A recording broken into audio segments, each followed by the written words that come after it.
দুঃসংবাদ, মাত্র 5 মাসেই আচমকা শেষ হলো এই জনপ্রিয় মেগা ধারাবাহিক। মন খারাপ দর্শকের।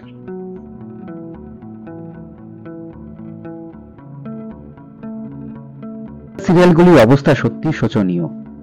ধারাবাহিকগুলি পর্দায় আসতে না আসতেই শেষ হয়ে যাচ্ছে। সত্য শেষ হয়েছে তোমাদের রানী এর আরো এক ধারাবাহিক বন্ধের খবর।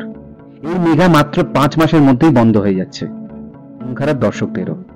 শেষ হলো শান বাংলার জনপ্রিয় ধারাবাহিক মঙ্গলময়ী মা শীতলা। মাত্র 2 মাস আগেই মা শীতলার বড় চরিত্রে ধারাবাহিকে এন্ট্রি নিয়েছিলেন অভিনেত্রী দীপান্বিতা রক্ষিত। দিন যেতে না যেতেই ধারাবাহিক ইতি টানল। স্বাভাবিকভাবেই ভীষণ মন খারাপ দীপান্বিতা রক্ষিতেরও। দীপান্বিতা জানান, আমি এতদিন যে কটা ধারাবাহিকে অভিনয় করেছি তার মধ্যে এই ধারাবাহিকের ক্ষেত্রে আমার জন্য সবচেয়ে কম মেয়াদ ঠিকই, কিন্তু এত তাড়াতাড়ি সকলের সঙ্গে ভালো বন্ডিং হয়ে যাবে তা আমি ভাবিনি। সব শুরুর একটা শেষ থাকে, কিন্তু এমন একটা টিম আমি খুব মিস করব। মাত্র 5 মাসেই শেষ হয়ে যাচ্ছে গৌরব মণ্ডল এবং দীপান্বিতা রক্ষিত অভিনীত মা শীতলা সিরিয়ালটি।